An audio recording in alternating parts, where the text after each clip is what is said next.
thank you very much, Dr. Schonborn, for giving me the opportunity to share with the Council what we do at the Networking and Mentoring Core. Before I begin, I think as with everyone working at AITC, I want to acknowledge Ann Wicker.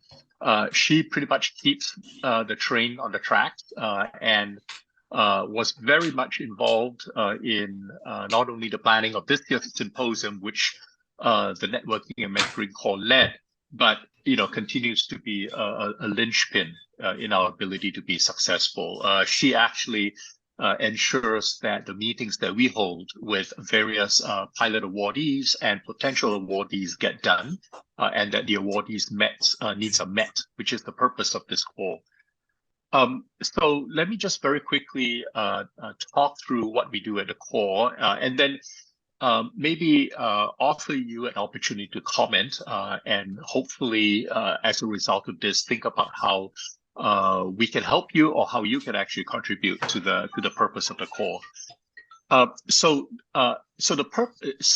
the aims of the core are fivefold. The first is to expand the reach of the AITC into government, industry, and academia. And at this point, we're focusing very much on industry, and then to a lesser degree on academia, in part because the AITCs themselves are based in academic institutions. So there's a natural tendency in any case to network among academics.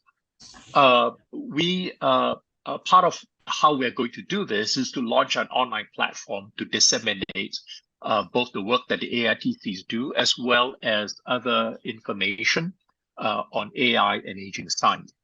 That would do a number of things. Primarily is to support the innovation activity that the AITC supports, but also in maybe a smaller way to influence clinical practice from the evidence that we share. And then ultimately, of course, as with everything that the three AITCs do, and the purpose of this entire program is to support healthy aging. The third aim is to promote scientific interaction on AI and aging in order to support innovation.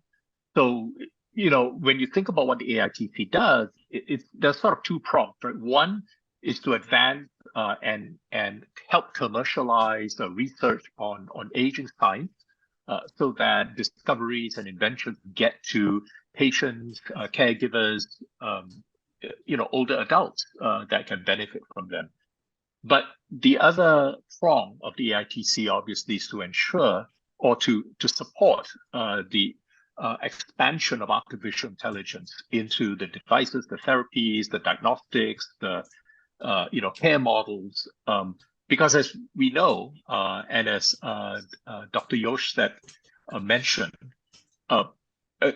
providers, the number of providers are shrinking, right? So technology is one way to increase the capacity of the providers that do exist, because the aging population is going in the opposite direction. While the number of providers are shrinking, the number of older adults is actually increasing, and it's actually increasing at an accelerating rate. And so, we think that the way to bridge that increasing gap is through technology, and then especially in the context of today's technology, through smart technology or artificial intelligence. We also, as part of the core, try to curate materials to train innovators on AI and aging science. Now, one of the things to note is that we work in conjunction with the other AITCs. So rather than duplicate the work that we do individually, we get together and we're coordinated by a center called the A2 Collective that gathers the information and helps us plan the outreach, so that as a group, we actually do a lot more than if we could do them individually, added all together. And then finally, we also have a mission to build a diverse interdisciplinary cohort of pilot awardees. So part of the task of the Networking and Mentoring Core is to provide a voice into the assessment process for potential awardees, to ensure that not only the commercialization potential of the technologies are looked at, but more importantly, that we try to, as much as possible, diversify the types of technologies, the focus areas, because as you know, aging is a huge multidisciplinary, transdisciplinary area of medical science. So in terms of the organization, it's actually quite simple. We are organized on a technology platform called Slack. That's a collaboration technology platform. We use it for internal communications, but we are actually going to be expanding this platform to awardees. In fact, many of our awardees are already on the platform. And the purpose of that platform is, as described, to turbocharge networking. So awardees, funders, scientists, clinicians can find one another. If they have questions, they put it out onto the platform and they're answered. If there are ideas for collaboration, new projects, technologies, etc., those things end up on the platform, get picked up, discussed, and then the hope is that new collaborations can occur through that platform. We are coordinated, as I said, by the A2 Collective Office. And then ultimately, the work that we do, we are accountable to the administrative core. So each of the cores in the AITC have their own specific tasks and objectives, but we're all accountable to one another, and we're ultimately accountable to, if you will, the executive committee. This is the administrative core that is run by the principal investigators of the project. So what do we actually do? So the primary purpose of the core is to support discovery, translation, and business development, right? So we do this in a number of different ways. Primarily, certainly here at the core at Hopkins, we partner very closely with the Carey Business School. I'm a primary faculty member with a primary appointment in the business school. And within the business school, what we have is organized a series of consulting teams through the Office of Experiential Learning that can work with pilot awardees, if they require it, on these various topics. We assess the intellectual property for potential protection, whether they might be potentially infringe on somebody else's intellectual property. We do market discovery, financial modeling, revenue modeling, or develop revenue strategies and channel strategies, which basically mean we help awardees think about how they actually reach the final customer and how they, make money from the technology. Because ultimately, the goal is to take these technologies and put it into the marketplace so they can reach users. And in order to do that, you have to have an economic model to support that. We also assess the commercialization potential of pilot award applications. So that's my primary role during the award assessment process. And we also connect pilot awardees to resources. So these could be other technologies or adjunct technologies to support the primary technology that they're developing. It could be to potential funders, angel investors, venture capitalists, non-dilutive funders, such as the SBIR program or the Maryland Innovation Initiative, so on and so forth. So basically, our purpose is to turbocharge the translation process. Once something has been invented, taking it through the process of to the marketplace. This is very briefly the analytical framework that we use. It's called the business model canvas. It's a very common analytical framework. And what we do is, if awardees come to us for help, is we put them through the process of understanding how different pieces of the business model work, and if there are missing pieces in the business model, so they can work on developing those missing pieces.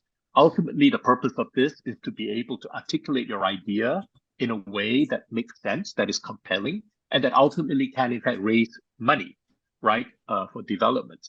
What little money that we are able to give to the pilot awardees is very seldom sufficient. In fact, I would argue it's insufficient to actually take a discovery all the way to the marketplace.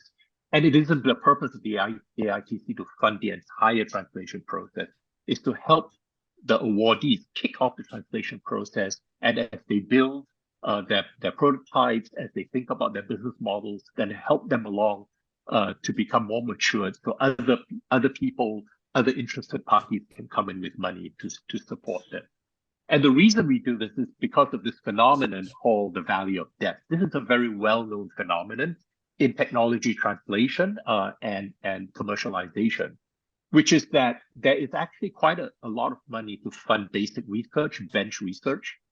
There's quite a lot of money available actually to fund the later stages of translation when you have a proven prototype, maybe even some initial revenues, and all you need is money to scale up to expand into the marketplace. There is this middle section called the valley of death, as this chart illustrates, in which that what you're doing is not interesting to public funders of science because it's no longer about discovery science. It's really more engineering. It's really more, improving the technical capabilities of what you do.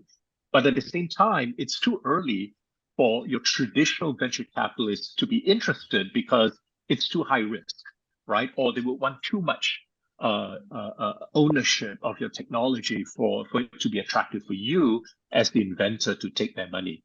So there's this problem where you are too mature for basic science funding and you are too early, too nascent for mature technology funding. And this is where the AICC tries to fit itself, and where some of the government programs, like the SBIR program, tries to solve the gap. The gap still exists, however. And so the way you cross this valley of death is to get enough initial funding to prove each significant stage of the technology to the point that you can get closer to the other side of the valley. And in the meanwhile, get the kind of support that people like us give to help you think through the difficulties of commercialization, close the gap, answer questions about how you're going to make money, how you're going to distribute it, so on and so forth. So it's the sort of construction of the story stage that is very difficult to fund, to find good funding, stable funding for, but absolutely necessary, because you've never constructed a story that you're trying to tell about why your technology is ultimately going to be useful and make money, because you need financiers to help you get there. Then you never get there. And a lot of technologies fail because they never cross this valley of death. So that's where our focus is in the networking and mentoring core. So one way to do that in a very concrete manner is to try to connect pilot awardees with various non-dilutive funders, as I said, like government programs, angel investors, venture capitalists. And these are some of the organizations that we have partnered with to give them early views into the technologies that we are funding, and then to help, make introductions to these various various entities, agencies, and companies.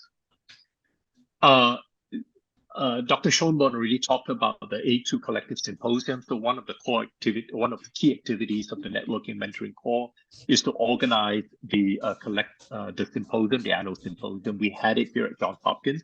Next year, it's going to be at the University of Pennsylvania. The following year, the University of Massachusetts and Harvard University. And then in 2025, we're thinking that it should be somewhere in the Midwest or Southwest. The West Coast has plenty of these things, so they don't need a lot of coverage, but we're looking, and if you have ideas where we could hold a 2025 symposium, we would love to hear.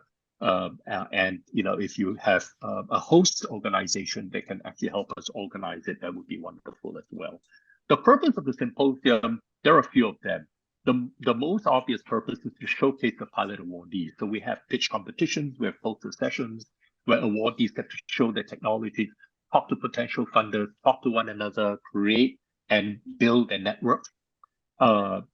We try to organize opportunities for investors to find awardees and vice versa, so that they can begin initial conversations.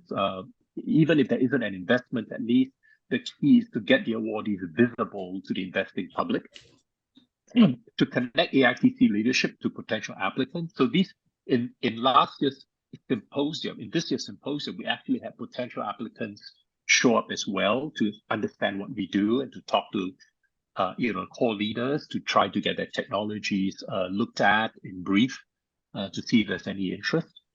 And then, as with most symposiums of these types, to highlight the latest in clinical technology and business development.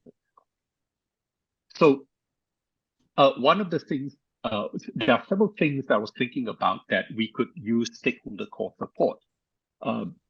a large part of it is in the networking function, right? So introduce potential networking partners. So if you know people or organizations, the ARP, for example, has an innovation a group that we became members of, but there might be other organizations that are interested in funding or supporting technology developments in the aging space.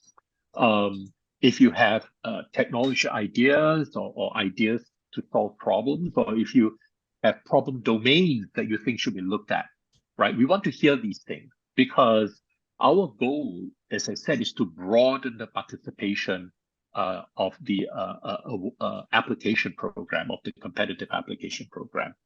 And so I'm sure there are blind spots. You know, for example, one of the things that we've been hitting very hard on, but not, I think, getting as much productivity as we would like, is the focus on rural areas, right? So, you know, access is always an issue in healthcare.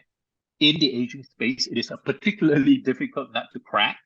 We think technology can close a lot of these gaps. And so we actually want to get proposals and hear from people with ideas to solve the rural and urban gap in the provision of services and support for the older adult population. You know, I think it would be good if we could figure out how to provide through the stakeholder call to get feedback on proposed technologies at the award application stage. Dr. Shonbon talked about that. And so perhaps we could find a way to formalize this process to get your inputs on it during the application stage, right before the awards are made. We would love for all of you, and certainly even those who are not on the council but are associated with the stakeholder network, to attend the annual symposium, because I think networking with awardees is very important. It's actually important for them, right, to hear from those with lived experiences, from those who are trying to solve problems, because that's where the next innovation is going to come from. And then, you know, to sponsor, participate in our online and in-person events as well. So it's very much part of, as I said, building the network, the support network, you know, for the AITC. Thank you again for the opportunity to present. I'm happy to take questions, and we can move on with the rest of the meeting.